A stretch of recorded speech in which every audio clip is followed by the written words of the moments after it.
Shafqat Ali advocate, welcome to the universal law channel. आज हम बात करेंगे वरासत में बेटी का हक कानून क्या कहता है और वो अपना हक कैसे ले सकती है।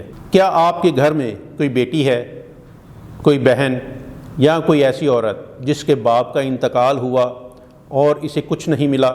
अगर जवाब हाँ में है तो ये सिर्फ़ एक कहानी नहीं, ये एक हकीकत है और ये एक जुल्म है। पाकिस्तान में हज़ारों नहीं लाखों बेटियां ऐसी हैं जिन्हें इनके अपने ही घर में इनके हक से महरूम कर दिया जाता है।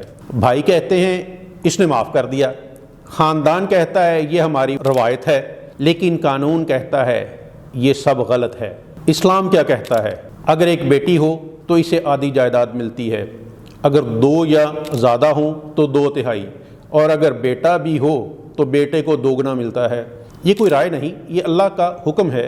और एक बात अच्छी तरह समझ लें, शादी के बाद भी बेटी का हक ख़त्म नहीं होता और जहेज़ जो है वो वरासत का मुतबादिल नहीं, दोनों अलग चीज़ें हैं। अब ज़रा हकीकत की तरफ आएँ।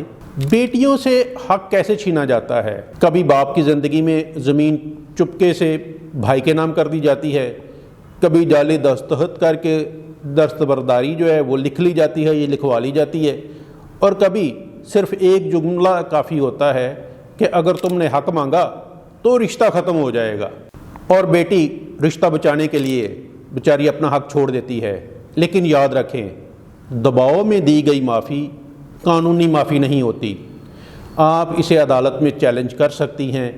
अगर आपको वरासत नहीं मिली तो आपके पास रास्ते मौजूद हैं, आप अदालत जा सकती हैं, जाली कागजात पर केस कर सकती हैं, ज़मीन का इंतकाल चैलेंज कर सकती हैं, और ज़रूरत पड़े तो आप हाई कोर्ट और सुप्रीम कोर्ट तक जा सकती हैं। और एक बहुत ही अहम बात, अगर आप ये सोच रही हैं कि अब तो देर हो गई, तो सुन लें, अगर जायदाद आज भी गलत कब्ज़े में है तो आप आज भी अपना हक ले सकती हैं, चाहे 20 साल गुजर जाएं।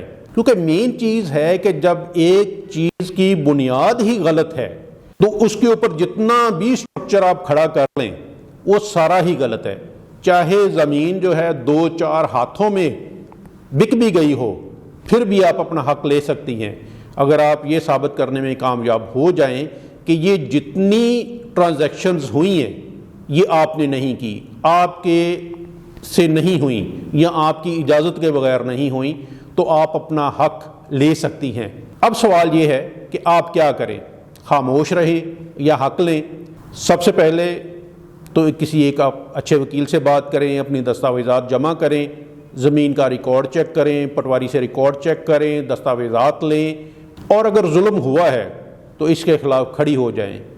क्योंकि ये सिर्फ ज़मीन का मामला नहीं, ये इज़्ज़त का मामला है, ये इंसाफ का मामला है। आखिर में अगर आप भाई हैं तो अपनी बहन को इसका हक दें इससे पहले कि वो मांगे, और अगर आप बेटी हैं तो याद रखें, हक मांगना बेअदबी नहीं होता, ये इंसाफ होता है।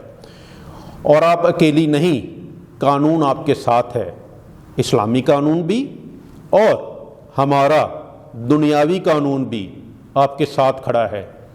आप अपना हक लें, अपने लिए, अपने बच्चों के लिए और अपने ख़ानदान के लिए।